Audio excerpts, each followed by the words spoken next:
Year జరిగిండే. మా పక్కన మా నాన్న, అమ్మ కూర్చొనుండే. వాళ్ళది షో అయిపోయినంక వాళ్ళ రియాక్షన్ వాళ్ళు కంట్లో నీళ్ళు పెట్టుకొని ఆబ్వియస్లీ వెరీ ప్రౌడ్‌గా ఫీల్ అయితుండే వాళ్ళు. Any youngster can relate.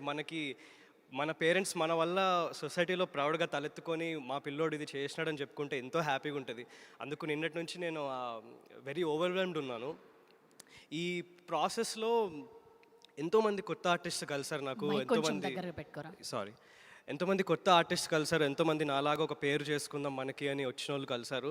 వాళ్ళందరితోటి ఒక డిస్కషన్ స్టార్ట్ అవుతది. హాయ్ రా మాట్లాడుకుంటాము. ఏం చేస్తున్నావు అంటే ట్రై చేస్తున్నాము అట్లేదో మాట్లాడుకుంటారు. నువ్వేం చేస్తున్నావు అంటే నేను కూడా సినిమా చేస్తున్నాను.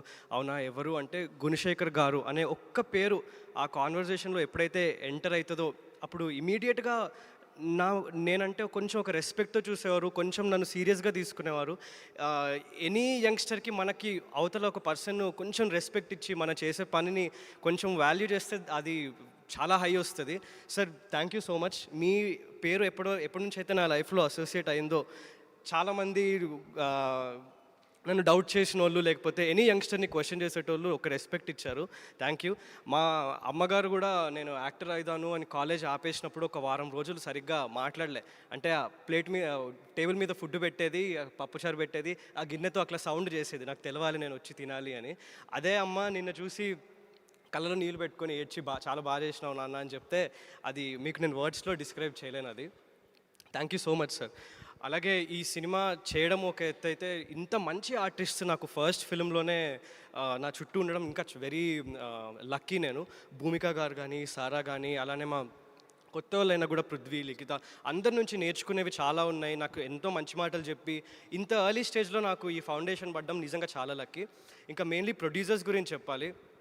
Ma'am it's almost shocking given the current scenario. మీరు ఇంత ఒక బెట్ చేయడము నా మీద ఇట్లాంటి కథ మీద బయట వాళ్ళకి ఎవరికి చెప్పినా ఫస్ట్ ఒక 2 సార్లు అయితే నమ్మట్లేదు. నేను దీంట్లో ప్రొటాగనిస్ట్ అంటే వాళ్ళు నమ్మట్లేదు. ఎందుకంటే నాలో ఏం వేరే లేదు. ఇప్పుడు ఎంతోమంది దీంట్లో బ్యాక్గ్రౌండ్ ఆర్టిస్ట్, జూనియర్స్, నేను మా మధ్యలో ఏది డిఫరెన్స్ లేదు బ్యాక్గ్రౌండ్లో.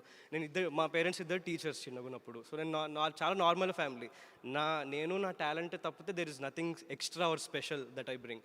కానీ అవేవి పట్టించుకోకుండా జస్ట్ రోల్కి సెట్ అవుతాను, జస్టిస్ చేయగలుగుతానని నమ్మినందుకు ముగ్గురికి, రాగిణి గారికి, నీలిమ గారికి, యుక్త గారికి థ్యాంక్ యూ సో మచ్. మీలాంటి వాళ్ళు ఎంతమంది ఇండస్ట్రీకి వస్తే నాలాంటి కొత్త వాళ్ళకి అంత బ్లెస్సింగ్ అది. Thank you so much from the bottom of my heart.